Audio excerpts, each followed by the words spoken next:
सौबात की एक बात यह कि ईरान ने युद्ध में सीधा ट्रंप को पर्सनल नुकसान पहुंचाने की धमकी दी तो पूरी दुनिया का ध्यान उस तरफ गया कि ऐसी कौन सी पर्सनल संपत्ति है ट्रंप की जो ईरान के निशाने पर आ सकती है। पर्सनल मतलब अमेरिकी सेना कोई नहीं, ट्रंप की पर्सनल संपत्ति को निशाना बनाने की चेतावनी जारी कर दी ईरान के एक बड़े अधिकारी ने। तो यह समझने की जरूरत है कि ईरान जो कह रहा है वो क्या है और वो ये कैसे हो सकता है। पब्लिक ये तो जानती है कि अमेरिका और ईरान के बीच लंबे समय से झगड़ा चल रहा है और अमेरिका के मुताबिक तो मुख्य वजह ईरान का परमाणु कार्यक्रम है।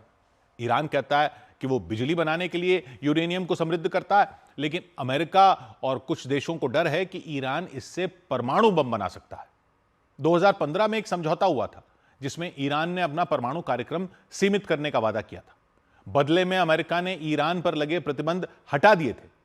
लेकिन 2018 में जब डोनाल्ड ट्रंप का पहला कार्यकाल था, तब ट्रंप ने उस समझौते से अमेरिका को बाहर निकाल लिया था और ईरान पर फिर से कड़े प्रतिबंध लगा दिए थे और इससे ईरान की अर्थव्यवस्था बहुत प्रभावित हुई। अब ट्रंप फिर से राष्ट्रपति हैं, वो ईरान से एक नया समझौता करना चाहते हैं। उन्होंने ईरान को चेतावनी दी है कि अगर 10-15 दिन में कोई सार्थक समझौता नहीं हुआ तो बहुत बुरा होगा। इसके लिए अमेरिका ने पश्चिम एशिया में अपनी सेना बढ़ा दी है। 2 बड़े समुद्री जहाज जो एयरक्राफ्ट कैरियर जहाज है वो वहां ईरान के पास पहुंचा दिए अमेरिका ने। सैकड़ों विमान तैनात कर दिए। ये जहाज कतर, बहरीन और यूएई यानी संयुक्त अरब अमीरात जैसे देशों में अमेरिकी ठिकानों के पास तैनात कर दिए गए हैं। वहां पर पहले ही अमेरिकी ठिकाने हैं। ईरान के पास इन सब देशों में अमेरिका की सेना के अड्डे हैं।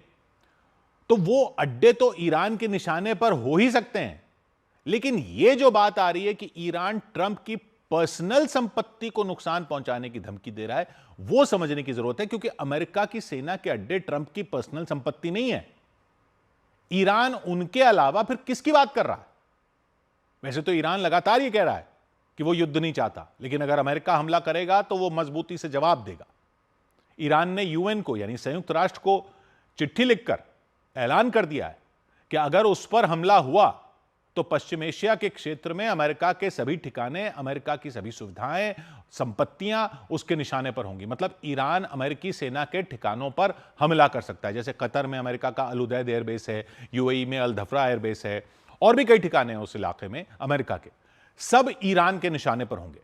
हालांकि यूएई और सऊदी अरब ने साफ कर दिया था कि वो अपनी जमीन पर जो अमेरिका के ठिकाने हैं उनका इस्तेमाल ईरान पर हमला करने के लिए उसकी इजाजत नहीं देंगे। लेकिन ईरान ने ऐसा कुछ नहीं कहा है कि वो उन्हीं अमेरिकी ठिकानों पर हमला करेगा जहां से उस पर हमला किया जाएगा। ईरान के पास ऐसी मिसाइलें भी हैं जो इन सब ठिकानों तक पहुंच सकती हैं। ईरान ने यूएन को साफ कह दिया है कि अमेरिका की धमकियां यूएन के नियमों के खिलाफ हैं। मतलब अमेरिका यूएन के नियमों के खिलाफ जाकर उस पर हमला करेगा तो साफ है ईरान भी अंतर्राष्ट्रीय नियमों को नहीं देखने वाला। तो यह तो हो गई अमेरिका की सेना के ठिकानों की बात। लेकिन ईरान के सरकारी टीवी चैनल पर हामिद रेजा मुगदमफर नाम के एक व्यक्ति ने सीधे ट्रंप को चेतावनी दे दी। और यह व्यक्ति कौन है? यह ईरान की सेना की मुख्य ब्रांच जो है IRGC, Islamic revolutionary guard core, उसके प्रमुख के सलाहकार हैं। यानी इनकी बात हल्के में तो बिल्कुल नहीं ली जा सकती।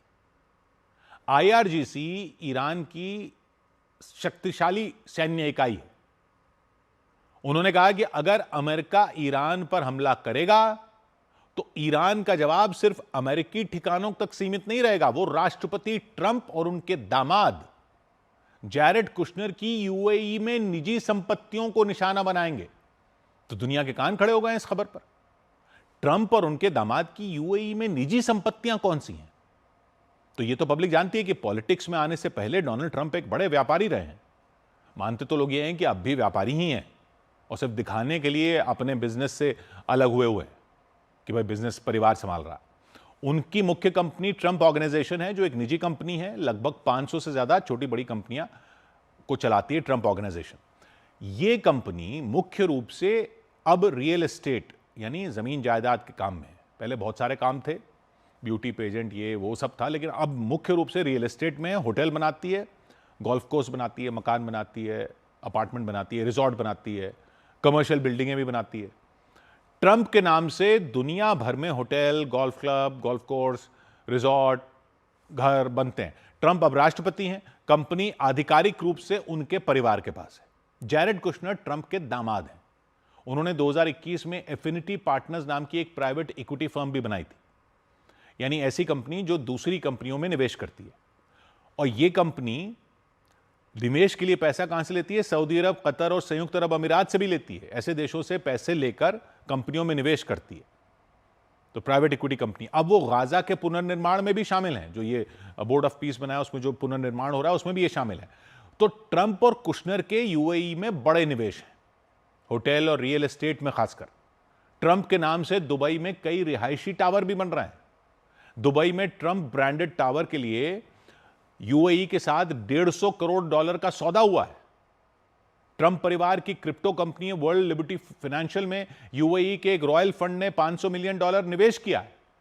हालांकि ये यूएई में कोई संपत्ति नहीं, ये तो निवेश है।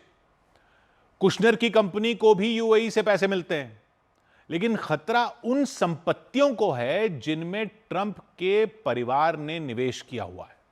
भले ही यूएई और सऊदी अरब कह रहे हों कि वो अपने यहां से अमेरिका को ईरान पर हमला नहीं करने देंगे, लेकिन मुकद्दमफर ने कहा है कि वहां ट्रंप की संपत्तियों को नष्ट करने से ट्रंप और कुशनर व्यक्तिगत रूप से बर्बाद हो जाएंगे। व्यक्तिगत रूप से बर्बाद हो जाएंगे और ट्रंप के लिए यह अमेरिकी सुरक्षा से ज्यादा महत्वपूर्ण होगा।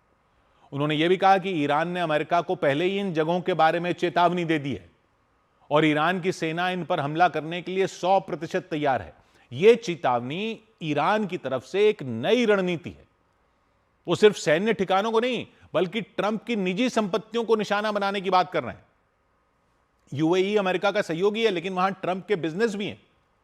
इससे तनाव और बढ़ गया, क्योंकि ये संपत्तियां तो दुबई जैसे शहरों के रिहायशी और कमर्शियल इलाकों में, यानी ईरान से अगर युद्ध हुआ अमेरिका का, तो युद्ध ऐसे इलाकों तक पहुंचने का खतरा है जो रिहायशी और कमर्शियल इलाके हो सकते हैं। ऐसे नागरिकों तक पहुंचने का खतरा है जिनका युद्ध से लेना देना भी नहीं है।